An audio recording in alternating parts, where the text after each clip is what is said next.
sur la finalisation d'un projet d'agroforesterie avec une classe de terminale STAV aménagement. Donc c'est des élèves qui bossent depuis 2 ans sur la mise en place de 2 haies. Une haie qui est plutôt axée sur la biodiversité et son rôle c'est de faire une fonction écran pour la dérive des produits phyto.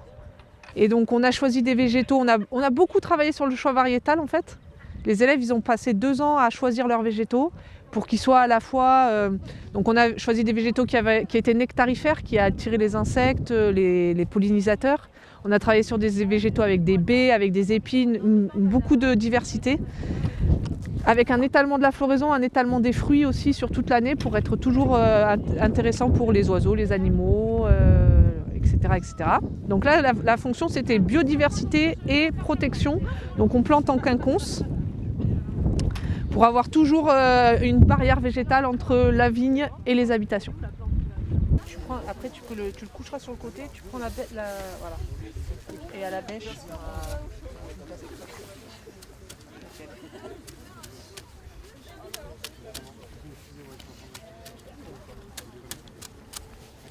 Allez-y, c'est là.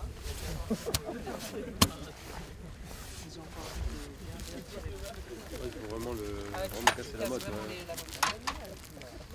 par rapport de la vigne. Non, en fait c'est pour ça qu'ils prennent des attaques à la fonction. Et quand tu es sur des végétaux plus importants, plus volumineux, ils mettent des fois des coups de Ah ouais d'accord.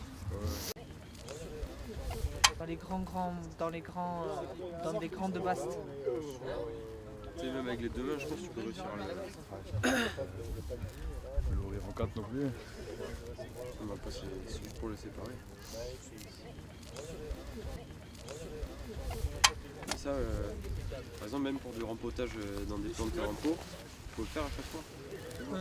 Ouais, en fait, le truc c'est que tes racines, quand tu pousses en godet, ce qui est le cas de ces végétaux-là, elles prennent la forme du godet. Elles vont s'enrouler de la même manière, elles vont suivre le bord du godet. Et si tu prends pas le temps de bien le casser, mais vraiment bien, on dit que les racines ont une mémoire. Tu vois là comme elles s'enroulent là. C'est un chignon. Ouais. Et en fait, elles ont de la mémoire et elles vont continuer, même si elles ont plein de place maintenant, elles vont continuer à tourner en rond. Et donc elles vont pas aller explorer le sol. D'accord. Et du coup, tu te retrouves avec des végétaux qui restent super chétifs, tout petits, qui touchent jamais. Et qui ne vont pas aller chercher les éléments nutritifs en fait. C'est une des opérations où elle est plus pénible à faire mais qu'il faut vraiment faire. Parce que sinon, parce que là on est sur des végétaux qui doivent faire 5, 6, 7, 10 mètres à la fois. Ouais, donc il faut qu'ils aillent chercher l'eau. L'eau et la nourriture.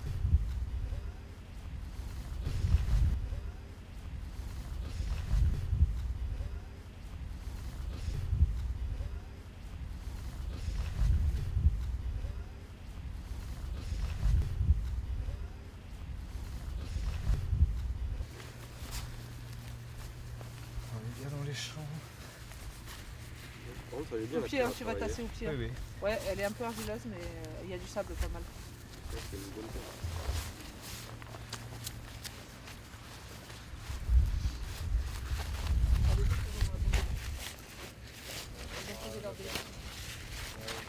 L'association travaille en partenariat avec le château d'Ilon pour la plantation de haies champêtres.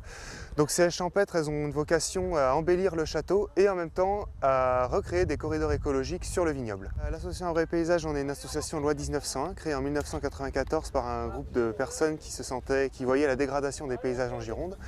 Donc cette association s'est donnée pour but de revaloriser et de replanter des haies à l'échelle de la Gironde en fait, principalement sur des exploitations viticoles, notamment pour des objectifs de protection des riverains, notamment contre la dérive des produits phytosanitaires, et pour des questions d'amélioration environnementale, donc la recréation de corridors écologiques et l'apport de biodiversité dans les vignes, notamment d'insectes auxiliaires de culture. Sur ce chantier, on va retrouver différentes essences qui ont été sélectionnées par l'association et par les élèves.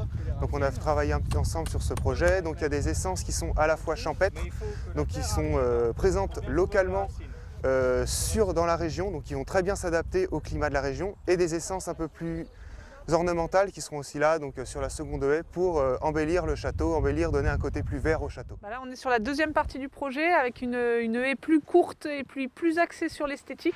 On est plutôt sur une partie ornementale sachant qu'on a quand même toujours cette fonction écran, puisqu'on est entre la vigne et des bâtiments qui vont accueillir des salles de classe. Et donc là, on a misé plus sur le côté esthétique. Donc on a les élèves là qui sont occupés de cette haie. Elles ont plus travaillé sur le côté floraison, la diversité des feuillages, pour qu'on ait toujours en place quelque chose d'intéressant à voir et de joli. On a travaillé aussi avec des plantes vivaces plus petites pour avoir un effet esthétique immédiat.